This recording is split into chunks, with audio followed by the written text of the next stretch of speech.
Welcome to Tamil Sam's insider YouTube channel. இந்த வீடியோவில் நம்ம இப்போ ரீசெண்டாக கோர்ட்லேருந்து வெளிவந்திருக்க நியூ பர்மனன்ட் கவர்மெண்ட் ஜாப் தான் பார்க்க போகிறோம். இந்த நோட்டிஃபிகேஷனில் உங்களுக்கு உதவியாளர் கேட்டகரியில் போஸ்டிங்ஸ் கொடுத்துருக்காங்க. இந்த போஸ்ட்டுக்கு நீங்கள் ஆன்லைன் மூலமாக விண்ணப்பிச்சுக்கலாம். சேலரியை பொறுத்த வரைக்கும் இனிஷியல் பேசிக் பேவே 29,200 92,300 வரைக்கும் பேசிக் பே சொல்லியிருக்காங்க. இது இல்லாமல் எக்கச்சக்கமாக அலவன்சஸும் இருக்கும். அலவன்சஸ்லாம் சேர்த்து ஃபஸ்ட் மந்த் சேலரி உங்களுக்கு 40,000க்கு மேலே கிடைக்க நிறைய வாய்ப்புகள் இருக்குது. எக்கச்சக்க வேக்கன்சிஸ் ரெக்ரூட் பண்ண போகிறாங்க. இந்த போஸ்ட்டுக்கு ஆன்லைன் மூலமாக விண்ணப்பிக்க ஏப்ரல் 30 வரைக்கும் உங்களுக்கு டைம் கொடுத்துருக்காங்க. பர்மனெண்ட்டான சென்ட்ரல் கவர்மெண்ட் ஜாப் ஆப்பர்ச்சுனிட்டி தான். இந்த போஸ்ட்டுக்கு தமிழகம் முழுதும் உள்ள ஆண்கள் பெண்கள் எல்லாருமே எலிஜிபிள். இதோட அஃபிஷியல் நோட்டிஃபிகேஷன் அண்ட் எலிஜிபிலிட்டி பற்றின டீட்டெயில்ஸ் இப்போ நான் ப்ரீஃபாக எக்ஸ்பிளைன் பண்ணுறேன். வீடியோவை ஸ்கிப் பண்ணாமல் முழுமையாக பாருங்கள். அதுக்கு முன்னாடி நீங்கள் இப்போ தான் இந்த சேனலுக்குள்ளே முதல் முறையாக வரீங்க அப்படின்னா நம்ம சேனலை சப்ஸ்கிரைப் பண்ணிவிட்டு பெல் சிம்பிள் ப்ரெஸ் பண்ணி ஆல்கிற நோட்டிஃபிகேஷனில் செட் பண்ணிக்கிங்க. அப்போ தான் நாங்கள் கொடுக்குற எல்லா கவர்மெண்ட் ஜாப் ஆப்பர்ச்சுனிட்டியும் உங்கள் ஃபோனுக்கு டைமுக்கு நோட்டிஃபிகேஷனாக கிடைக்கும். இந்த ரெக்ரூட்மெண்ட் ரிலேட்டடான apply link and notification link எல்லாமே இந்த வீடியோவோட டிஸ்கிரிப்ஷன்லையும் ஃபஸ்ட்டு கமெண்ட்லையும் பின் பண்ணியிருக்கேன். செக் பண்ணி பாருங்கள். இந்த வீடியோக்கு ஒரு லைக் கொடுத்துருங்க. நீங்கள் கொடுக்குற லைக் தான் எங்களுக்கு அடுத்தடுத்த வீடியோ போகிறதுக்கான மிகப்பெரிய மோட்டிவேஷனாக இருக்கும். இப்போ வாங்க நம்ம வீடியோக்குள்ளே போகலாம்.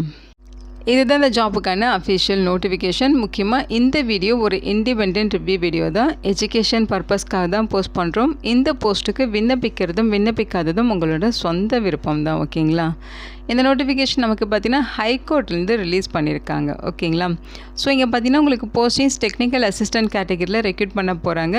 மார்ச் 25 நோட்டிஃபிகேஷன் ரிலீஸ் பண்ணியிருக்காங்க. ஆன்லைன் மூலமாக விண்ணப்பிக்க சொல்லியிருக்காங்க. அப்ளை பண்ண ஏப்ரல் 1 ஏப்ரல் 30 வரைக்கும் ஆன்லைன் மூலம் நீங்கள் விண்ணப்பிச்சுக்கலாம்.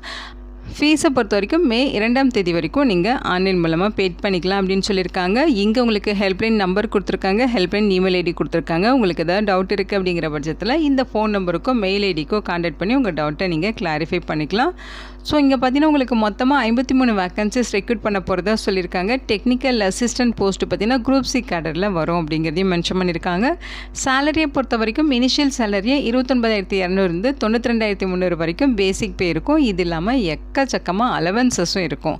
அலவன்சஸ்லாம் சேர்த்து உங்களுக்கு ஃபஸ்ட் மந்த் சேலரி 39,000க்கு மேலே கிடைக்க நிறைய வாய்ப்புகள் இருக்குது. ஓகேங்களா? ஸோ இங்கே பார்த்தீங்கன்னா உங்களுக்கு கம்யூனிட்டி வரையாக வேக்கன்சிஸ் பிரேக்கப் கொடுத்துருக்காங்க. டோட்டலாக 53 வேக்கன்சிஸ் இருக்குது. அதில் அன்ரிசர்வ்டுக்கு 24 வேக்கன்சிஸும், ஷெட்யூல்டு காஸ்ட் அதாவது எஸ்சிக்கு 8 வேக்கன்சிஸ், எஸ்டிக்கு 1 வேக்கன்சிஸ், இபிசி அதாவது எக்ஸ்ட்ரீம்லி பேக்வேர்டு கிளாஸஸ் சொல்லுவாங்க இல்லையா, இபிசி கேட்டகரிக்கு 9 வேக்கன்சிஸ், பிசிக்கு 6 வேக்கன்சிஸ், இடபிள்யூஎஸ்க்கு 5 வேக்கன்சிஸ். ஓகேங்களா? இதில் பெண்களுக்கு எத்தனை வேக்கன்சிஸ் ஒதுக்கீடு பண்ணியிருக்காங்கங்கிற லிஸ்ட் ஒட்டுமே கொடுத்துருக்காங்க. செக் பண்ணி பாருங்கள். ஸோ எலிஜிபிலிட்டி க்ரைட்டீரியா பொறுத்த வரைக்கும் இது ஒரு பர்மனெண்ட்டான central government job opportunity. So all Indian citizens இந்த போஸ்ட்டுக்கு எலிஜிபிள். ஓகேங்களா? ஸோ நீங்கள் ஃபிசிக்கலி ஃபிட்டடாக இருக்கணும் அப்படிங்கிற மாதிரிலாம் சொல்லியிருக்காங்க. ஸோ இங்கே பார்த்தீங்கன்னா ஏஜ் லிமிட் கொடுத்துருக்காங்க. மினிமம் ஏஜ் லிமிட் 18 வயது கம்ப்ளீட் ஆகிருக்கணும். மேக்ஸிமம் ஏஜ் லிமிட் பார்த்தீங்கன்னா நீங்கள் யூஆர் கேட்டகரி இடபிள்யூஎஸ் கேட்டகரியை சேர்ந்த ஆண்களாக இருக்கீங்கன்னா 37 வயது வரைக்கும் இருக்கவங்க எலிஜிபிள். டேட் ஆஃப் பர்த்தை பொறுத்த வரைக்கும் ஜனவரி 2 1989 அப்புறம் பிறந்தவங்க அப்ளை பண்ணிக்கலாம் அப்படின்னு சொல்லியிருக்காங்க. அடுத்து பார்த்தீங்கன்னா யூஆர் கேட்டகரி இடபிள்யூஎஸ் கேட்டகரியை சேர்ந்த பெண்களாக இருக்கீங்கன்னா 40 வயது வரைக்கும் எலிஜிபிள். ஜனவரி 2 1986 அப்புறம் பிறந்தவங்க எலிஜிபிள். நீங்கள் பிசி அண்ட் இபிசி கேட்டகரியை சேர்ந்தவங்களாம் இருந்தீங்கன்னா 40 வயது வரைக்கும் எலிஜிபிள். ஜனவரி 2 1986 வரைக்கும், அதாவது அந்த டேட்டுக்கு அப்புறம் பிறந்தவங்க எலிஜிபிள். எஸ்சி எஸ்டி இந்த கேட்டகரியை சேர்ந்த ஆண்கள் பெண்கள் பார்த்திங்கன்னா 42 வயது வரைக்கும் இருக்கவங்க எலிஜிபிள். ஜனவரி 2 1984 அப்புறம் பிறந்தவங்க அப்ளை பண்ணிக்கலாம் அப்படிங்கிற மாதிரி சொல்லியிருக்காங்க. ஸோ ஏஜ் ரிலாக்ஸேஷன் டீட்டெயில்ஸுமே கொடுத்துருக்காங்க. செக் பண்ணி பாருங்கள். குவாலிஃபிகேஷன்ஸை பொறுத்த வரைக்கும் 1/1/2026 அந்த டேட் படி நீங்கள் பிசிஏ அல்லது ஐடிஐ அல்லது டிப்ளமோ இதில் பார்த்தீங்கன்னா அவங்க சொல்லியிருக்க டிசிப்ளினில் கோர்ஸ் கம்ப்ளீட் பண்ணியிருக்கீங்கன்னா எலிஜிபிள். அதாவது computer science and engineering, electronics and telecommunication அல்லது எலக்ட்ரானிக்ஸ் அண்ட் கம்யூனிகேஷன் இந்த டிசிப்ளினில் நீங்கள் பிசிஏ அதே மாதிரி ஐடிஐ டிப்ளமோ முடிச்சிருக்கீங்கன்னா எலிஜிபிள். ரெலவெண்ட் ஃபீல்டில் 1 இயர் எக்ஸ்பீரியன்ஸ் இருக்கணும் அப்படிங்கிறதையும் மென்ஷன் பண்ணியிருக்காங்க. ஓகேங்களா? ஸோ இங்கே ரிசர்வேஷன் டீட்டெயில்ஸ் கொடுத்துருக்காங்க. செக் பண்ணி பாருங்கள். ஸோ மோட் ஆஃப் செலெக்ஷனை பொறுத்த வரைக்கும் உங்களுக்கு ரிட்டன் டெஸ்ட் இருக்கும், trade test, skill test, work proficiency test, interview இருக்கும். இது எல்லாம் பேஸ் பண்ணி தான் உங்களை ரெக்ரூட் பண்ணுவாங்க. இன்கேஸ் உங்களுக்கு நிறைய அப்ளிகேஷன்ஸ் ரிசீவ் ஆச்சு அப்படிங்கிற பட்சத்தில் உங்களுக்கு ரிட்டன் டெஸ்ட்டுக்கு முன்னாடி ஒரு ஸ்க்ரீனிங் டெஸ்ட்டு அல்லது ப்ரிலிமினரி டெஸ்ட்டு வைப்போம் அப்படிங்கிறதையும் சொல்லியிருக்காங்க. ஓகேங்களா? ஸோ அப்ளிகேஷன் நிறைய வந்துச்சு, நிறைய ரிசீவ் ஆயிடுச்சு அப்படிங்கிற பட்சத்தில் மட்டும் உங்களுக்கு இந்த ஸ்க்ரீனிங் டெஸ்ட் இருக்கும். அதர்வைஸ் உங்களுக்கு டேரெக்டாகவே ரிட்டன் டெஸ்ட்டு போயிடுவாங்க. ஓகேங்களா? மினிமம் குவாலிஃபைங் மார்க்கை பொறுத்த வரைக்கும் ப்ரிலிமினரி டெஸ்ட்டில் 40% மார்க் எடுக்கணும். ரிட்டன் டெஸ்ட்டுக்கு 40% மார்க் வேணும். Trade test, skill test, work proficiency டெஸ்ட்டுக்கு 40% மார்க் இருக்கணும். இன்டர்வியூ இருந்தால் 30% மார்க் இருக்கணுங்கிற மாதிரி சொல்லியிருக்காங்க. Syllabus and scheme of examination எல்லாமே இங்கே கொடுத்துருக்காங்க. ஃபீஸை பொறுத்த வரைக்கும் பார்த்திங்கன்னா UR category, BC, EBC, EWS category இவங்களுக்கெல்லாம் 1100 ஃபீஸ் சொல்லியிருக்காங்க. இவங்களை தவிர்த்து மற்ற category SC, ST, locomotor, disabled இவங்களுக்கெல்லாம் பார்த்திங்கன்னா 550 ஃபீஸ் சொல்லியிருக்காங்க. இந்த ஃபீஸுமே ஆன்லைன் மூலியம் நீங்கள் பெய்ட் பண்ணிக்கலாம். அதுக்கு பார்த்திங்கன்னா மே 2ஆம் தேதி வரைக்கும் உங்களுக்கு டைம் கொடுத்துருக்காங்க. ஸோ இங்கே பார்த்தீங்கன்னா சென்டர் ஆஃப் எக்ஸாமினேஷன் கொடுத்துருக்காங்க, செக் பண்ணி பாருங்கள். ஸோ அப்பாயின்மெண்ட்டுக்கான ப்ரொசீஜருமே இங்கே கொடுத்துருக்காங்க. ஓகேங்களா? நீங்கள் written test, trade test, skill test, work proficiency டெஸ்ட்டில் வாங்கின மார்க்கு, அதே மாதிரி இன்டர்வியூவில் வாங்கின மார்க் இதெல்லாம் பேஸ் பண்ணி தான் உங்களை வந்து ரெக்ரூட் பண்ண போகிறதா சொல்லியிருக்காங்க. இங்கே ஜென்ரல் இன்ஸ்ட்ரக்ஷன் கொடுத்துருக்காங்க. எல்லா இன்ஸ்ட்ரக்ஷனுமே ஒன் டைம் படித்து பார்த்துருங்க. ஸோ இங்கே பார்த்தீங்கன்னா உங்களுக்கு syllabus and scheme of examination கொடுத்துருக்காங்க. ஸோ அதாவது ஃபஸ்ட்டு ஸ்க்ரீனிங் அல்லது ப்ரிலிமினரி டெஸ்ட் இருக்கும்னு சொன்னாங்க இல்லையா? ஸோ அந்த டெஸ்ட்டுக்கான பேட்டர்ன் தான் இது.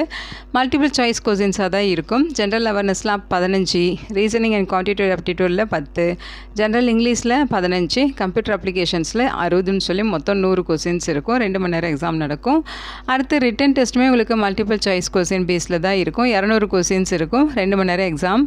அதேமாதிரி trade test, skill test, work proficiency டெஸ்ட்டுமே 100 மார்க்குக்கு இருக்கும். 1 hour எக்ஸாம் நடக்கும். இன்டர்வியூ 30 மார்க்குக்கு நடக்கும் அப்படிங்கிற மாதிரி சொல்லியிருக்காங்க. ஓகேங்களா? ஸோ இங்கே வந்து ஸ்க்ரீனிங் ப்ரிலிமினரி டெஸ்ட்டுக்கான டீட்டெயில்ஸ் கொடுத்துருக்காங்க. அதோட சிலபஸ் டீட்டெயில்ஸ் இது தான். ஸோ இந்த சிலபஸ்லேருந்து உங்களுக்கு கொஸ்டின்ஸ் வரும். அதே மாதிரி ரிட்டன் டெஸ்ட்டுக்கான டீட்டெயில்ஸுமே இங்கே கொடுத்துருக்காங்க. ஓகேங்களா? இதெல்லாம் ஒன் டைம் நீங்கள் படித்து பாருங்கள். ஸோ இங்கே பார்த்தீங்கன்னா உங்களுக்கு டீட்டெயில் சிலபஸ் வந்து கொடுத்துருக்காங்க. ஸோ நீங்கள் டீட்டெயிலாக செக் பண்ணிக்கிங்க. எப்படி அப்ளை பண்ணுங்கிற இன்ஸ்ட்ரக்ஷன் இங்கே கொடுத்துருக்காங்க. ஆன்லைனில் நீங்கள் அப்ளை பண்ணுறப்ப உங்களோட மெயில் ஐடி, ஃபோன் நம்பர், வேலிடான டீட்டெயில்ஸ் சப்மிட் பண்ணணும். அதே மாதிரி அவங்க சொல்லியிருக்க இந்த அஃபிஷியல் வெப்சைட்டில், அதாவது patna.highcourt.gov.in இந்த வெப்சைட்டில் போய்ட்டு தான் நீங்கள் ஆன்லைனில் அப்ளை பண்ணணும். இந்த நோட்டிஃபிகேஷன் பார்த்தீங்கன்னா பாட்னாவில் இருக்க ஹைகோர்ட்லேருந்து ரிலீஸ் பண்ணியிருக்காங்க டெக்னிக்கல் அசிஸ்டன்ட் போஸ்ட்டுக்காக. ஓகேங்களா? ஸோ அவங்க சொல்லியிருக்க இந்த இன்ஸ்ட்ரக்ஷன் எல்லாமே ஃபாலோ பண்ணி நீங்கள் அப்ளை பண்ணணும். ஃபஸ்ட்டு டைம் நீங்கள் இப்போ தான் அந்த வெப்சைட்குள்ளே போகிறீங்க அப்படின்னா நியூ ரெஜிஸ்ட்ரேஷன் கொடுத்து ரெஜிஸ்டர் பண்ணிவிட்டு அதுக்கப்புறம் நீங்கள் லாகின் பண்ணி அப்ளிகேஷன் ஃபில் பண்ணுற மாதிரி இருக்கும். ஓகேங்களா? ஆன்லைனில் அப்ளை பண்ணுறப்ப என்னென்ன டாக்குமெண்ட்ஸ் அப்லோட் பண்ணுங்கிற லிஸ்ட் அவுட் தான் இது. உங்களோட scanned passport size colour photograph, scan பண்ண சிக்னேச்சர், அதேமாரி matriculation certificate, mark sheet, BCA, ITI, diploma certificate, mark sheet, experience certificate, no objection certificate, வேலிடான ஐடி ப்ரூஃபு, அதேமாதிரி domicile certificate, community certificate, non creamy layer certificate, EWS certificate, disability certificate, ID card. So அவங்க சொல்லியிருக்க மாதிரி ID card, other relevant documents. So அவங்க சொல்லியிருக்க அந்த documents எல்லாமே ரெடியாக ஸ்கேன் பண்ணி வச்சுட்டு நீங்கள் ஆன்லைனில் அப்ளை பண்ணிக்கலாம். அவங்க சொல்லியிருக்க அந்த டாக்குமெண்ட்ஸோட ஃபைல் சைஸு, ஃபார்மேட்டு, இதோட டீட்டெயில்ஸுமே கொடுத்துருக்காங்க. ஸோ இதை டீட்டெயில்டாக நீங்கள் செக் பண்ணி பாருங்கள். ஸோ இதை பார்த்தீங்கன்னா ஒரு பர்மனெண்ட்டான சென்ட்ரல் கவர்மெண்ட் ஜாப் ஆப்பர்ச்சுனிட்டி தான். டீசெண்டான சேலரி சொல்லியிருக்காங்க. இந்த வீடியோ உங்களுக்கு யூஸ்ஃபுல்லாக இருக்கும்னு நினைக்கிறேன். உங்கள் ஃப்ரெண்ட்ஸ் அண்ட் ரிலேட்டிவ் அப்படின்னு சொல்லி நிறைய பேருக்கு இந்த வீடியோவை ஷேர் பண்ணுங்கள். இந்த போஸ்ட்டுக்கு விண்ணப்பிக்க இன்ட்ரெஸ்ட் இருக்கவங்க விண்ணப்பிச்சுக்கோங்க. Thank you so much and bye.